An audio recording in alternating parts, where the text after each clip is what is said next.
तर पुन्हा एकदा मुंबईच्या पावसासंदर्भातली बातमी पाहूयात। मुंबईमध्ये पावसाची बॅटिंग ही जोरदार सुरू आहे। सखल भागांमध्ये देखील पाणी साचण्यास यामुळे सुरुवात झाली आहे। मुंबईसह उपनगरांमध्ये रात्रीपासूनच पाऊस कोसळतोय। दादर रेल्वे स्थानक, माटुंगा परिसरामध्ये पावसाचं पाणी हे सध्या साचण्यास सुरुवात झालेली आहे। तर मुंबईमध्ये रात्रीपासूनच हा जोरदार पाऊस पडतोय। आपले प्रतिनिधी ईशान आपल्या सोबत आहेत। ईशान, मुंबईमध्ये रात्रीपासूनच जोरदार पावसाने हजेरी लावलेली आहे। आज दहीहंडीचा उत्सव आहे आणि त्याच पार्श्वभूमीवर आता प्रशासनाने देखील ऑरेंज अलर्ट जारी केलेला आहे। सध्या पावसाची परिस्थिती मुंबईमधली काय आहे? आकांक्षा, आपण बघू शकतो काल रात्रीपासूनच मुसळधार पावसाला सुरुवात झाली आहे।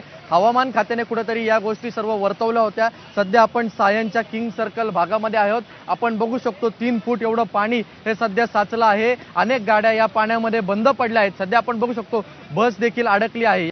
वाहतूक कोंडी आपल्याला पाहायला मिळत आहे। आज मुंबईमध्ये जागोजागी दहीहंडीचा उत्साह आहे, पण यामुळे कुठेतरी गोविंदा पथकांना देखील यायला उशीर होत आहे। आता मी दाखवू शकतो पाणी केवढं भरलं आहे। आपण बघू शकतो 3 फूट एवढं हे पाणी आहे। ही सध्या बस आहे। बसला देखील जायला वाट इकडे मिळत नाहीये। बस देखील पाण्यामध्ये अडकून बसली आहे। मागपर्यंत ट्रॅफिक हे झालं आहे। बस जी आहे ती आपण आता बघू शकतो की बस एवढी मोठी असून देखील या पाण्यामधून वाट काढताना कुठेतरी बस चालकाला आणि बसला देखील अडचण होत आहे। सध्या मी दाखवू शकतो 2 महागड्या गाड्या, एक वोल्वो असेल, दुसरी मर्सिडीज असेल, ही या पाण्यामध्ये बंद झाली आहे। आपण बघू शकतो वोल्वो गाडी बंद पडल्यामुळे आणि मर्सिडीज गाडी बंद पडल्यामुळे दादा पाणी खूप भरलंय ना।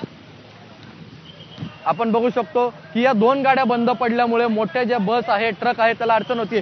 काय सांगाल? काय नाही, सर्वसामान्य लोकांचा हाल होत आहे, बाकी काय नाही। अजून पाणी पंपिंग केल्यावर सुरुवात नाही केली, अडचण होती। कुठपर्यंत ट्रॅफिक गेले मागे? नाही, वडाळ्यापर्यंत तर चालू आहे। पुढून इथून वडाळ्यापासून पुढे आता सायनपर्यंत जामच राहणार आहे। इथं तुम्ही 2 व्हीलरनी जाताय, पाणी पुढे भरलंय, तुम्हाला अडचण? युटर्न मारून परत आता सायन फ्लायओव्हरवरून झाली। आकांक्षा, आपण पाहिलं असेल किमान 2-3 किलोमीटर लांब ट्रॅफिकच्या रांगा लागल्या आहेत। मी तुम्हाला दाखवू शकतो ज्या महागड्या गाड्या आहेत, मर्सिडीज असतील, वोल्वो असतील, या तासाभरापासून इकडे अडकून पडल्या आहेत। अनेक गाड्या इकडे बंद होत आहेत। त्यामुळे कुठेतरी या पावसामुळे आता मुंबईकरांना कुठेतरी दैनंदिन जीवनामध्ये त्रास होताना पाहायला मिळत आहेत। सध्या पोलीस प्रशासन देखील आपण बघू शकतो इकडे आला आहे। पोलीस देखील नागरिकांना मदत करत आहेत। कशा प्रकारे गाड्या या इकडून काढता येतील आणि नागरिक हे आपल्या वेळेवरती ऑफिसला जाऊ शकतील, या देखील गोष्टी पोलीस प्रशासनाकडून बघितल्या जात आहेत। त्यानंतर बीएमसी देखील अलर्ट मोडवरती आला आहे। जी डिझास्टर मॅनेजमेंट रूम आहे, त्या डिझास्टर मॅनेजमेंट रूम मधून देखील आता सर्व नियोजन करायला सुरुवात झाली आहे। आपण बघू शकतो 2 व्हीलर वाल्यांना अडचण येत आहे, तर बरं मुलांच्या शाळांना देखील आज सुट्टी आहे। काही शाळा चालू आहेत, त्यांना देखील इकडे त्रास होताना आपण बघू शकतो। दादा, कुठपर्यंत ट्रॅफिक आहे? बरोबर आहे। त्यामुळे मुंबईच्या अनेक भागांमध्ये सध्या हे पाणी साचलेलं दिसतंय। प्रशासनाकडून देखील जोरदार खबरदारी घेण्याचं काम सध्या युद्ध पातळीवर सुरू आहे। धन्यवाद ईशान, आपण दिलेल्या या माहितीबद्दल।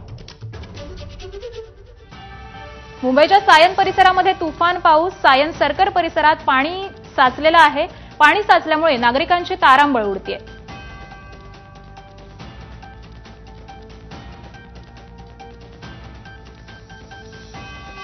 आणि यासोबतच या बुलेटिनमध्ये वेळ झाली इथेच थांबण्याची।